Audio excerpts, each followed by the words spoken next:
यहाँ आप समझेंगे एक्सरसाइज 11 की विविध प्रश्नावली का पार्ट 1। इस पार्ट 1 में क्वेश्चन नंबर 1 से 8 तक करेंगे। सारे क्वेश्चन इंपॉर्टेंट रहते हैं, इसीलिए सभी को ध्यान से समझिए। क्वेश्चन नंबर 1, दिखाइए कि मूल बिंदु से 2 1 1 मिलाने वाली रेखा बिंदुओं, एक बिंदु और दूसरा से निर्धारित रेखा पर लंब है। दो बिंदु यहाँ दिए हैं, दो बिंदु यहाँ दिए हैं। एक रेखा यहाँ से बनेगी कि यहाँ से बनेगी। तो देखिए दोनों लंब है एक दूसरे पर, ये चेक करना है, बताना है, सिद्ध करना है। तो हमें दो बिंदु जो पहले पता है, मूल बिंदु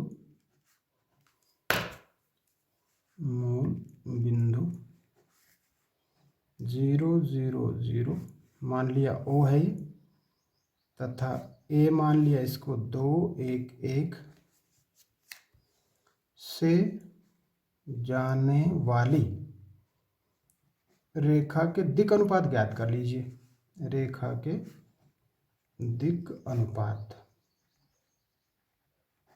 और रेखा को क्या कहेंगे, OA।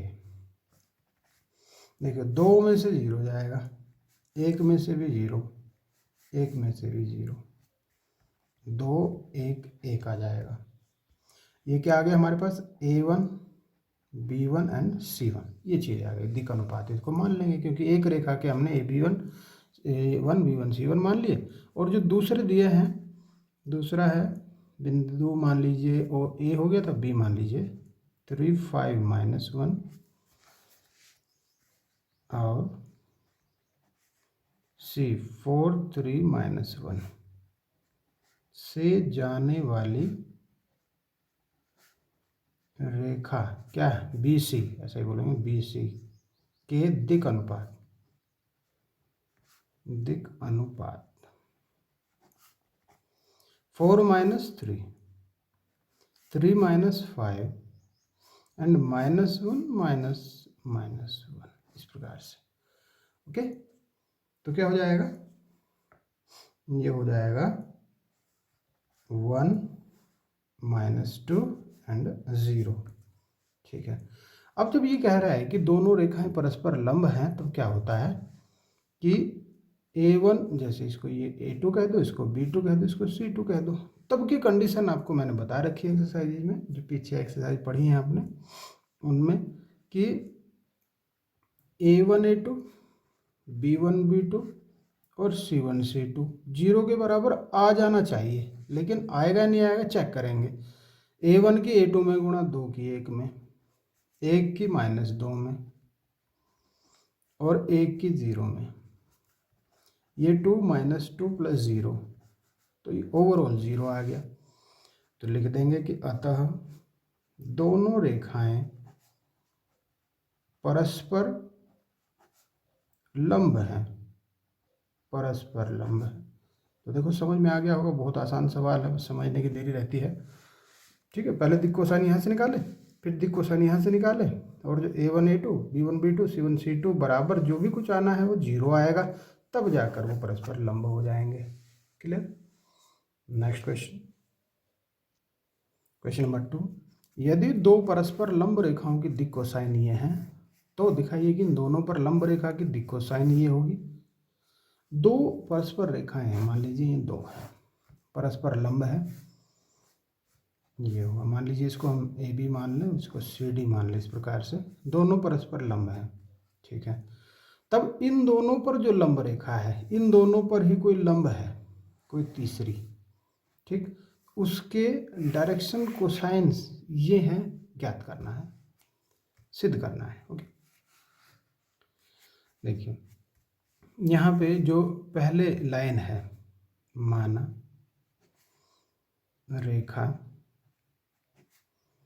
AB के दिक् कोसाइन L1 M1 N1 है, तो रेखा का समीकरण क्या बनेगा, L1I M1J N1K, ये बना। फिर CD वाले के देखो, CD वाले का जो दिक् कोसाइन है, दिक् कोसाइन, कोसाइन लिखेंगे, वो क्या है, L2 M2 N2। रेखा का समीकरण क्या बना, L2I M2J N2K कैप।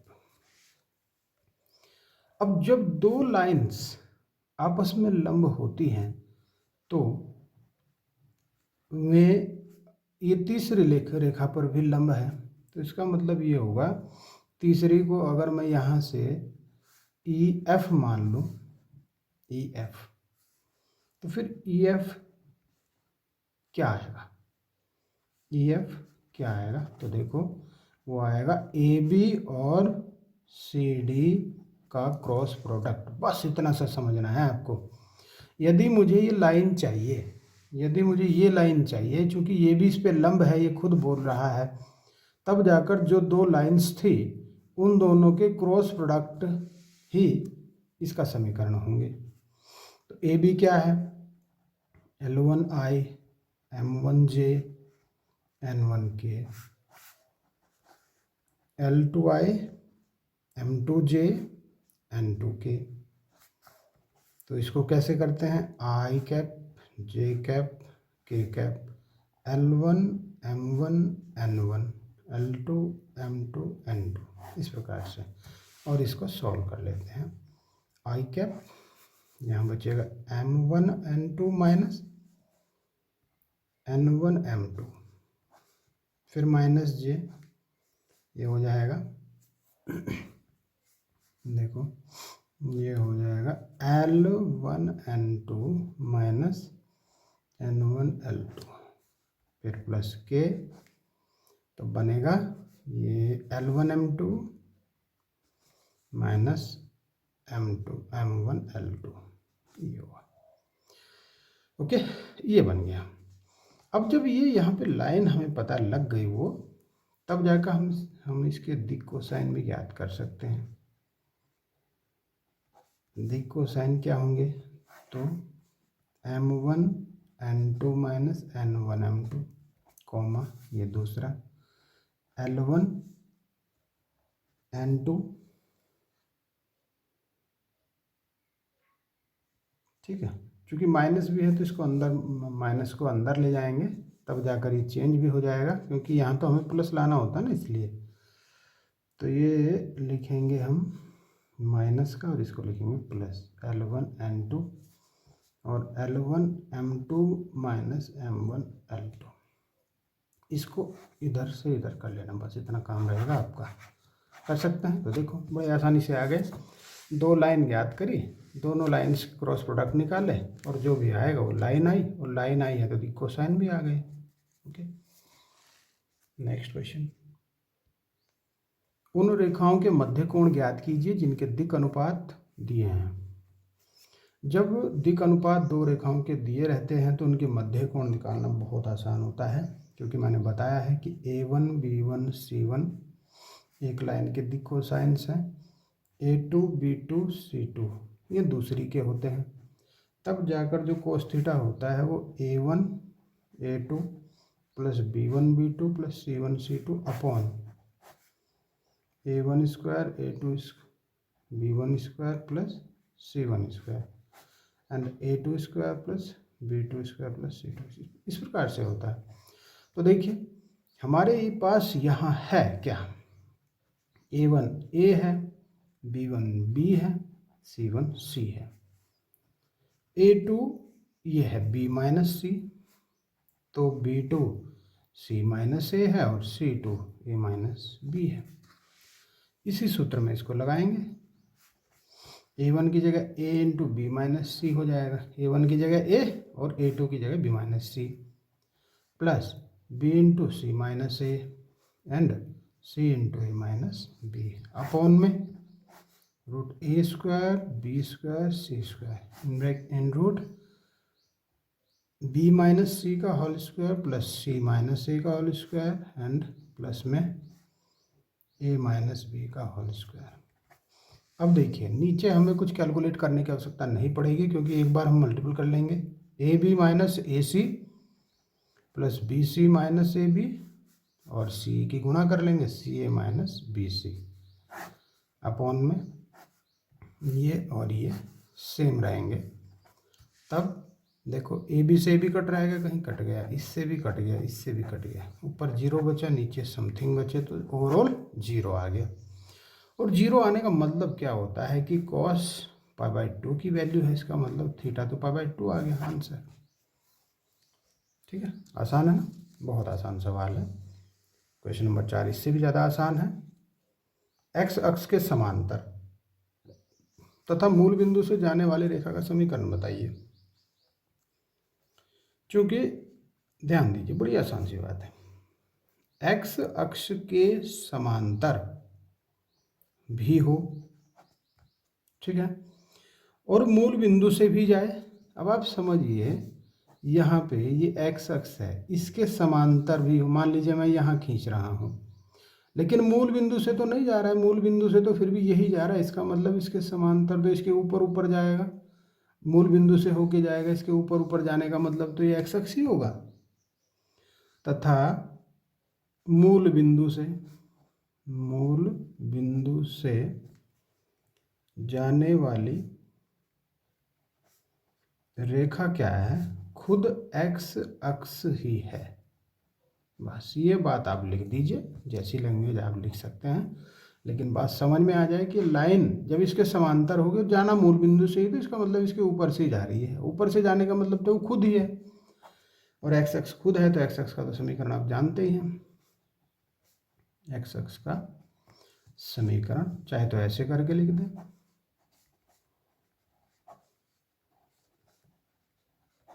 ऐसे करके लिख दें, क्योंकि देखो ये बिंदु तो ये मूल बिंदु है 0 0 0, और इसके जो डायरेक्शन कोसाइंस होंगे एक्स अक्ष के आप जानते हैं 1 0 0 होते हैं।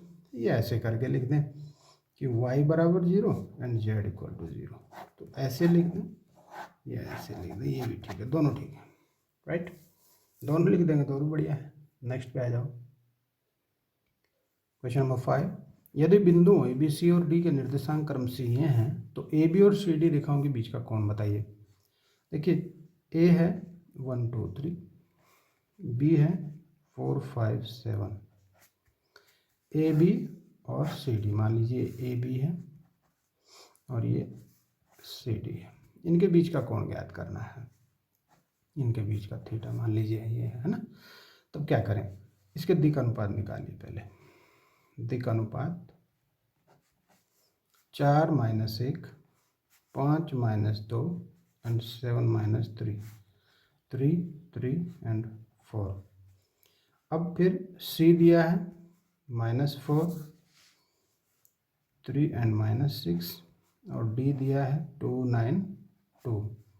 यहाँ से भी दिक् अनुपात ज्ञात करेंगे। दिक् अनुपात यहाँ से आएंगे 2 - -4, 9 - 3 एंड 2 - 6, ये 6 हो जाएगा, ये 6 हो जाएगा एंड ये 8 हो जाएगा। अब चेक करो क्या ये दिक् अनुपात और ये दिक् अनुपात आपस में कुछ रिलेशन रख रहे हैं। देखो, ये है A1 B1 C1 एंड ये है A2 B2 C2। ओके, तो देखिए यहाँ A1/A2 3/6 है, B1/B2 3/6 है, एंड C1/C2 ये 4/8 है, ये भी 1/2 है, ये भी 1/2 है, एंड ये भी 1/2 है। अगर ऐसा है कि तीनों आपस में बराबर हैं तो लिखेंगे चूँकि A1/A2 B1/B2 and C1/C2 equal हैं आपस में, तो AB व CD आपस में समांतर है। क्लियर है बात? ऐसी कंडीशन कब आती है? जब समांतर होते हैं। अतः समांतर का मतलब क्या होता है कि इनके बीच कौन सा कोण है, इनके बीच कोण बराबर 0 डिग्री। अगर आप ऐसा नहीं करना चाहते तो फिर क्या करना, फिर कर ये लेंगे कि आप इनको उसी हिसाब से उसी सिस्टम से बना लीजिए, कोस वाले ने सूत्र में लगा दीजिए, इसको क्या दिक्कत है, वैसे कर लो, नहीं तो यहाँ सेम टू सेम इसको कर सकते हैं, सूत्र मैंने भी बताया था आपको। क्वेश्चन नंबर 6 पे आ जाते हैं। क्वेश्चन नंबर 6, यदि रेखाएं, एक रेखा ये है, दूसरी ये है, परस्पर लंब हो तो के का मान बताइए। परस्पर लंब होने की कंडीशन आपको कई बार मैंने बताया है, रिपीट कर दिया है मैंने खूब, तो आप आराम से इसको समझ जाएंगे। एक लाइन ये है, दूसरी लाइन ये है। इनमें पहचान करनी है कि दिक् कोसाइन क्या है। बोलिए। -3 बिल्कुल सही। B1 2k and C1 2, A2 3k, B2 1 and C2 -5। ठीक है, ये A1 B1 C1, A2 B2 C2। Okay, जब ये पहचान हमें हो गई, परस्पर लंब होने की क्या कंडीशन होती है? दोनों रेखाओं के परस्पर लंब होने का प्रतिबंध, या कंडीशन इसको इंग्लिश में कह सकते हैं, A1 A2 plus B1 B2 plus C1 C2 equals to 0। तो देखिए, -3 की 3k में गुणा, 2k की 1 में गुणा और 2 की -5 में गुणा बराबर 0। -9k यहाँ आएगा, ये 2k आएगा, -10 आएगा, माइनस के 7k बचेंगे और ये 10 उधर जाके प्लस हो जाएगा। k बराबर -7 जब उधर आएगा तो -10/7 आंसर आ जाएगा। और पूछा क्या है इसने? तो k का मान पूछा है। बहुत आसान सा सवाल आपके सामने है, समझ में आ गया होगा। नेक्स्ट क्वेश्चन नंबर 7, बिंदु इससे होने वाले तथा तल बराबर 0 से पर लंबवत रेखा का सदिश समीकरण ज्ञात करो। तो देखिए, ये जो समतल हमें दिया है, पहले इसको ले लेंगे। समतल ये है I + 2j - 5k। इसमें से हम एक सदिश निकाल देंगे, इसको हम वेक्टर b कहेंगे। ओके, और जो बिंदु दिया है वहां से वेक्टर a निकालेंगे। वेक्टर हो जाएगा 1i 2j + 3k। अब दो वेक्टर हमारे पास हैं, लंबवत रेखा का समीकरण हमें ज्ञात करना है। तो बहुत ही आसान, vector r = a + lambda vector b। सूत्र आपके याद है, वेक्टर a है I 2j + 3k, lambda vector b ये है I + 2j - 5k। और बस इससे ज़्यादा आपको इसमें कुछ करने की आवश्यकता नहीं है। तो देखो, आसान सा सवाल, वेक्टर b की पहचान यहाँ से करी और यहाँ से वेक्टर a आएगा। फिर वेक्टर r = होता है, जो रेखा का समीकरण होता है लंबवत रेखा का, वो इस प्रकार से आ जाता है, लंबवत रेखा का समीकरण। राइट, नेक्स्ट पे आ जाओ। क्वेश्चन नंबर 8, बिंदु ABC से जाने वाले तथा तल के समांतर तल का समीकरण ज्ञात कीजिए। तो देखिए, यहाँ जो समतल दिया है उसको हम एक बार नोट डाउन कर लेंगे। समतल R dot I + j + k = 2 के समांतर तल का समीकरण, के समांतर तल का समीकरण क्या आएगा? देखिए, ये आ जाएगा, ये तो सेम रहेगा, = लैम्डा लिख लेंगे हम। ठीक है, लेकिन लैम्डा हमें नहीं पता है क्या है, तो कोई बात नहीं, ज्ञात कर लेंगे।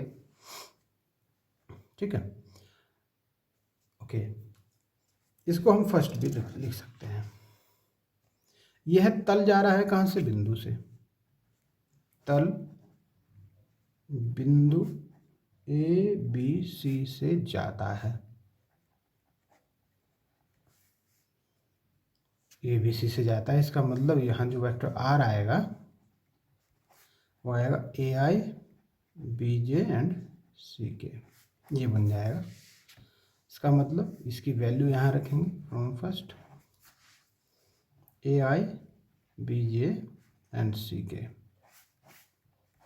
IJ + K = lambda.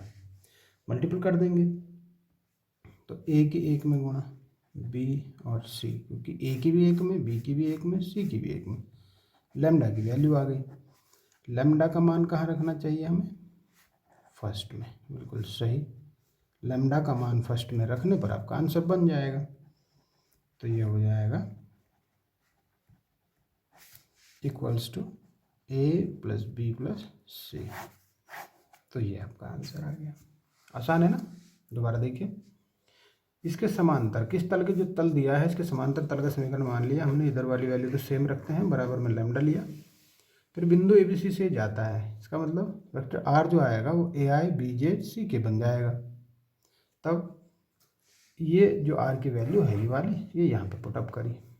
फिर पुटअप करने के बाद हमने इसका डॉट प्रोडक्ट किया, A की इसमें गुणा A B C, A plus B plus C, lambda की वैल्यू आ गई।